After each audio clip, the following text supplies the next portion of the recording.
আবার বাড়িছে বিশিষ্টজন। এই বিশিষ্টজনেরা বিশাল আসর হয়েছিল হাসিনার আমলে। তারা নানা বিষয়ে তাদের জ্ঞান গব্য বক্তিমা দিত আর পত্রিকাগুলো গুরুত্ব দিয়ে ছাপাইতো। তাদের জ্ঞান প্রচুর, তাও আক্কেল কম, তাই তারা বুঝতে পারতো না যে পাবলিকে তাদের পাবলিকে যাদের না, কিন্তু মনে করে মুই কি হনুরে, এরাই হইতেছে বিশিষ্টজন, বুঝাও।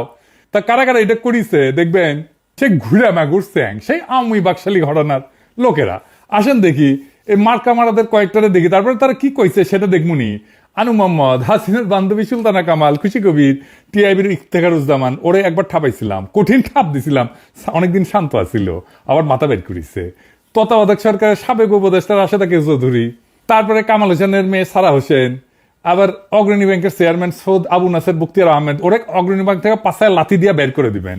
তারপরে আবার দেখেন কি আবার কমো আমাকে শ্রদ্ধাভাজন নূর খান, মানবাধিকার কর্মী, হুদাইকা ঢুকিজের মধ্যে গুম কমিশনের প্রধান, কিন্তু ভালো কাজ করিচ্ছে। কিন্তু বাঙ্গু সুশীলদের এই এক সমস্যা, তারা সব অর্জন নিয়ে পূজা দেয় আওয়ামী লীগের চরণে। উনারা গুম কমিশনে নেওয়ার আগে সব আলাপ বরাবর করা লাগলেন যে আপনি কখনো আমি বন ফেরি করতে পারবেন না, আর কামটা ঠিক করেন নাই। যাই হোক, আজকে কিছু কইলাম না, নিজেদের লোক। আবার দেখেন হিন্দু বৌদ্ধ খ্রিস্টান ঐক্য পরিষদের, বুঝাও তো এদের নাই ফুটা পয়সার দাম। আসছে পত্রিকা পাতায় প্রতিবাদ জানাইতে, কইছে ধানমন্ডি 32 নম্বর রোডের শেখ মুজিবুর রহমানের বাড়িটা ঘুরিয়ে দেওয়ার তীব্র ক্ষোভ এবং নিন্দা জানিয়ে বিবৃতি দিচ্ছেন দেশের 26 জন বিশিষ্ট নাগরিক, যাদের পাবলিক তারা বলছেন আইন শৃঙ্খলা বাহিনীর সম্পূর্ণ জ্ঞাতসারে যেভাবে বাড়িটি ভাঙা হয়েছে, আগুন দেওয়া হয়েছে, তাতে করে গভীরভাবে মর্মাহত, স্তম্ভিত এবং লজ্জিত হয়ে এই ঘটনার বিচার চায়। আবার তা করেছি তো আমরা, আমিও করেছি, আমি তো ডাক দিছি, তো আমার বিচার কর তুই। দেখি দেখি ক্যাঙ্কা তোর মাজাত জোড়ায়, দেখি আয় আয় একটা মামলা কর আমার নামে, দেখি কত তোর মাজাত কত জোর আছে, তোর 26 জন মিলা, দেখি আয় করতো, দেখি আমার নামে একটা মামলা, আয় দিব বিচার। মর্মাহত কে, স্তম্ভিত কে, লজ্জিত কে, তোকে কি কেউ মানেনি, লজ্জা পেশ কে? বাড়ি বুলডোজার দিয়ে ভাঙা হয়েছে, তো বাড়ি তো হাসিনার বাপের, তোর ফাটে, হাসিনার ফাটলে তা ওটা কথা ছিল। কারণ হচ্ছে হাসিনার রসুনের কোয়ায় না, ওগেরা একই রসুনের কোয়ায়, ওই রসুনের নাম ইন্ডিয়া। ইন্ডিয়া ভাবতে পারে নাই যে আমি ন্যারেটিভের তীর্থভূমি এইভাবে জয় বাংলা হইয়া যাবে, ওইটা টিকে থাকলে আবার ওইটা ভর করে আওয়ামী লীগ উঠে দাঁড়াইতো। সেজন্য ইন্ডিয়া বিবৃতি দেয় 32 নম্বর ভাঙায় নিয়ে, বুঝতে যাও যে এক শিয়াল যদি একদিকে হুক্কা হুয়া করে না, আর উল্টা দিক থেকে ক্যা হুয়া করে সব শিয়াল চিল্লায়, শিয়াল দেখে বুঝবেন এই বিশিষ্ট জনগুলো হইতেছে ইন্ডিয়ার শিয়াল। এরা হুক্কা হুয়া দিছে আর ইন্ডিয়া থেকে ক্যা হুয়া করিচ্ছে, বুঝছাও। দেখেছেন, দেখেন হর্ষবর্ধন সিংলা কি কয়। जो शेख मुजीबुर रहमान का घर जलाया है, वो ना सिर्फ उसके उनका घर था, पर ये 1971 के जो जितने भी लिबरेशन वॉर के मोमेंटोज थे और आर्काइव थे, डॉक्यूमेंट्स थे, वो सब वहाँ पे थे। तो मुझे लगता है कि ये एक अटेम्प्ट है कि 1971 के इनके जो लिबरेशन वॉर का जो स्पिरिट है और वो नैरेटिव है, उसको हटाने का कोशिश है। तो इसमें जो लोग दाखिल थे वो शायद हिजबुत तहरीर के भी थे, और जो हमने देखा आईएस के फ्लैग भी लगाया इन्होंने। तो ये थोड़ा स्टूडेंट्स तो नहीं थे, मुझे लगता है कि आतंकवादी थे। और ये जो हरकतें हैं, मेरे ख्याल से बांग्लादेश के लोगों के हित में नहीं है। भारत सरकार की तरफ से एक प्रेस स्टेटमेंट भी, एक से ज्यादा प्रेस स्टेटमेंट है, उनके डिप्टी हाई कमिश्नर को बुलाया गया है, और हमने काफी मतलब सख्त तरीके से इनको बताया कि ये सब हरकतें नहीं चलें। আবার দেখেন ইন্ডিয়ার টেলিগ্রাফ কি কয়, যে বলে এটা নাকি আইএসআই এর কাজ। ইন্ডিয়ান বাংলাদেশের মানুষ কি ধৈঞ্চারে তোগের মতো? বাংলাদেশের মানুষ রক্ত দিয়া যুদ্ধ করে পতাকা পাইছে। এই 24-এ রাজপথে আমাদের ছেলেরা রক্ত দিছে, বীরের মতো লড়াই করছে চোখের সামনে। তোগের মতো আলোচনার টেবিলে বসে ব্রিটিশদের সাথে নেগোসিয়েট করে স্বাধীনতা পাইছে রে ভাই। তাই বাংলাদেশের মানুষের রাজনৈতিক আকাঙ্ক্ষা একবার দেখে আমেরিকার হাত, একবার দেখে পাকিস্তানের হাত। পাকিস্তানের হাত কুটি আছে জানি না, কিন্তু আছে এটা শিওর। শালা গান্ডু ধ্বজভঙ্গ। এই জন্য তো ইন্ডিয়ান নায়িকাগুলো খালি বাংলাদেশে আসে, বাংলাদেশের আগুন বরাবর পোলাপানগুলোর আকর্ষণে আসে, বীরত্বে মুগ্ধ হইয়া আসে। আরো আসবি শালা। 32 নম্বরের সাথে বাংলাদেশের গৌরবের ইতিহাস জড়িত নাই, আছে লজ্জা আর কলঙ্কের ইতিহাস। কেন? আসেন দেখি। এ বাড়ি তৈরি হয়েছিল দুর্নীতির টাকায়। এই বাড়ি থেকে মুজিব আত্মসমর্পণ করে পাকিস্তানি বাহিনীর কাছে, দেশের মানুষকে গণহত্যার মুখে ফেলা। নেতা নাকি সে সুটকেস গুছে রেখেছিল, বুঝছাও, যে ধর্মীয়টি থেকে। তারপরে নাকি ফোন করেছে আর্মির জেনারেলদেরকে, আমুক ধরে নিয়ে যাও, ধরে নিয়ে যাও। এই বাসা থেকে নাকি স্বাধীনতা ঘোষণা দিছিল। একেবারে মিছা কথা, ডাহা মিছা কথা। বাংলাদেশের সরকারের না এখনই পাকিস্তান আর্কাইভে খোঁজ নেওয়া উচিত। 1971 সালে ওই যে সোয়াদ্দির বডিগার্ডের যে মামলা হয়েছিল না, স্বীকারোক্তি কি দিছিল, সে যেরকম ধান্দাবাজ, তার বাংলাদেশের স্বাধীনতার বিরুদ্ধে এবং পাকিস্তানের অখণ্ডতার পক্ষে স্বীকারোক্তি দেওয়ার কথা। আমি 99% শিওর। বাকি 1%-এর জন্য আপনারা পাকিস্তানে একটা স্পেশাল মিশন পাঠাতে পারেন, মিলা যাবে। আমি কইলাম এটা আরো আগে করা উচিত ছিল। ইনফ্যাক্ট সেই মামলার পুরা নথির নকল বাংলাদেশের সরকার নিয়ে এসে উন্মুক্ত করে দেওয়া উচিত। মুজিবের যে দুর্নীতি মামলা যেটা দেখালাম, যেটা 2 বছর জেল কাটিছে না ওই সোয়াদ্দির বডিগার্ড, সেই মামলার নথি উন্মুক্ত করে দেওয়া উচিত। আওয়ামী লীগকে মরালি দুর্মুষ পেটায় না করলে ওরা থাকবে না। হিউম্যান রাইটস ওয়াচ আবার বিবৃতি দেয়া কইছে, ক্ষমতাচ্যুত আওয়ামী লীগ সরকারের বিরুদ্ধে ক্ষোভ ন্যায্য হইলেও আইনের লঙ্ঘন ন্যায্য নয়। মানে হইল ক্ষমতাচ্যুত আওয়ামী লীগ সরকারের বিরুদ্ধে দাঁড়ায় কোনো আইন লঙ্ঘন করা যাবে না। তাইলে আইন লঙ্ঘন মানে কি? আসেন এটা বুঝে দেখি। ফ্যাসিজমের বিরুদ্ধে কোনো গণপ্রতিরোধ সৃষ্টি হইয়া যদি কোনো পাল্টা ক্ষমতার জন্ম দেয়, তাইলে নাকি আইন লঙ্ঘন হইয়া যাবে। যার সোজা মানে হইল যে কোনো বিপ্লবী তো অবৈধ, আইন অবৈধ। তো এমন এক কাজ যেটা আইনের লঙ্ঘন। কার আইন? কোন আইন? তাহলে যে দেশের মানবাধিকার সংস্থা HRW, সেই আমেরিকায় 1776 সালে যে বিপ্লব হয়েছে সেটা অবৈধ, আইন লঙ্ঘন। বা ধরেন 71-এর মুক্তিযুদ্ধ, এটা তো আইন লঙ্ঘন। 1976 সালে আমেরিকান বিপ্লবীরা অস্ত্র হাতে তুলে নেয় নাই, সেটা কোন আইনে নিছিল? কোন আইনে ন্যায্যতায় নিছিল? নাকি HRW কবে যে সেটাও অবৈধ, আইনের লঙ্ঘন?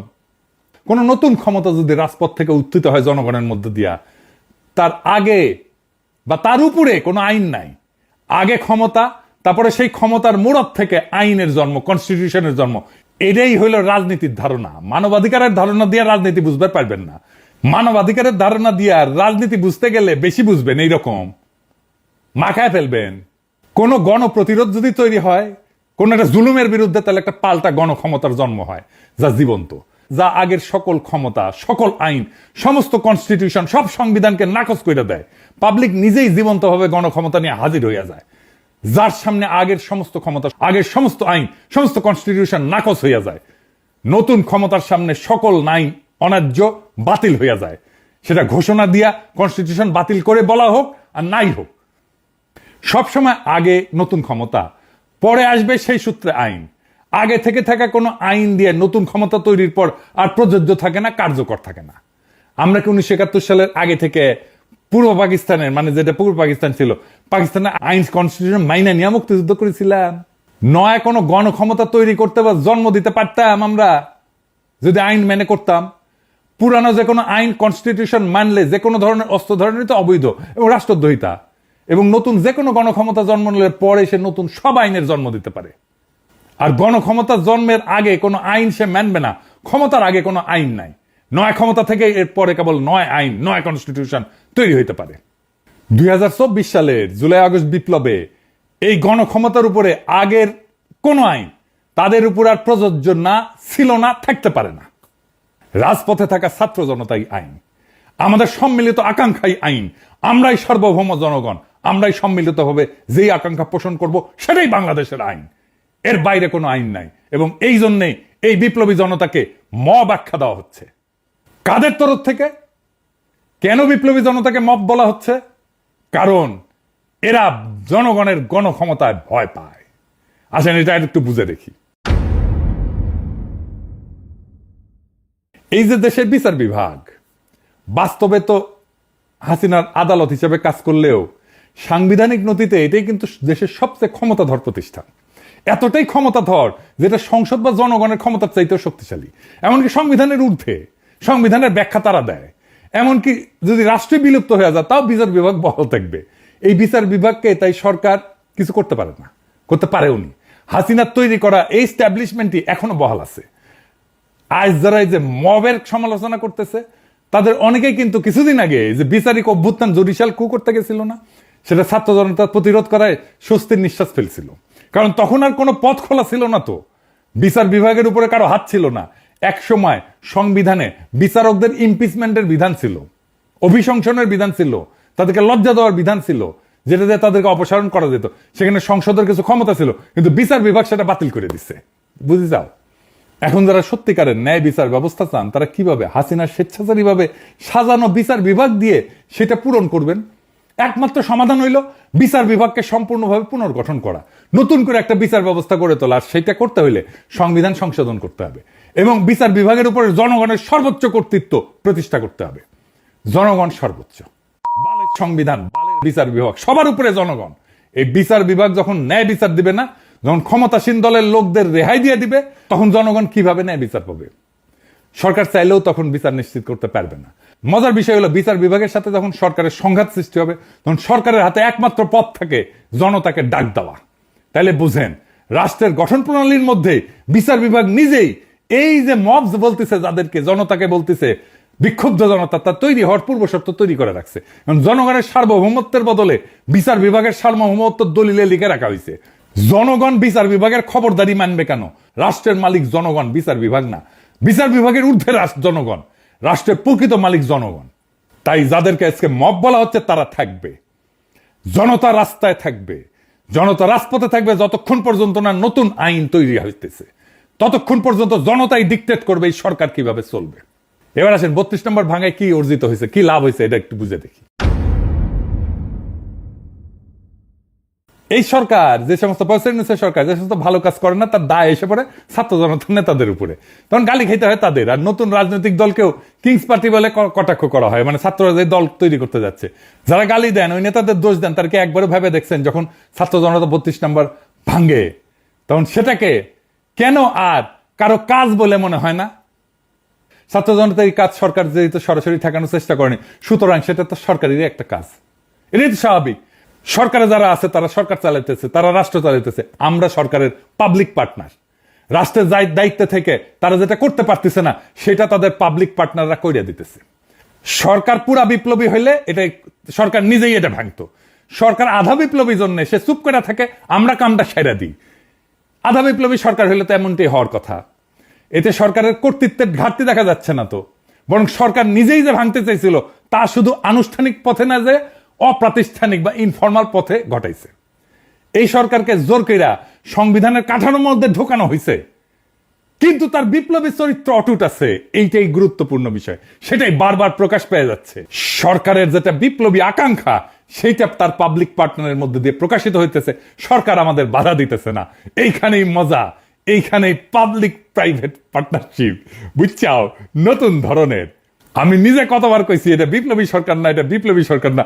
আমরা চেষ্টা চরিত্র কইরা সরকারকে আধা বিপ্লবী সরকার বানাইতে পারছি, এরপরে আমরা পুরা বিপ্লবী সরকার বেনে দেবো এই সরকারকে। এটাই আমাদের অর্জন।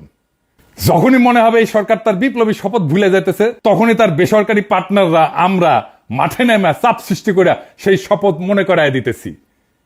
বিপ্লবের পর হাসিনার স্ট্যাবলিশমেন্টের যারা শরিক ছিল তারা ভাবছিল সব গুছাই আনছি, এখন আমরা অ্যাডভাইজারও নিয়োগ বানাইতে পারি। ডেলি স্টারের সাংবাদিক কইছিল না, অ্যাডভাইজার আমরা বানাই।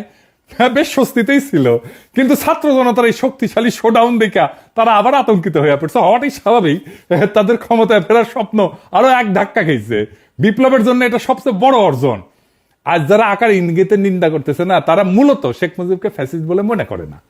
তাদের কাছে বাকশালও একটা ভালো ঘটনা, সুন্দর কপ্তার পাদ, তো শেখ মুজিবের পাদ ওটা গন্ধ না, বুঝছাও।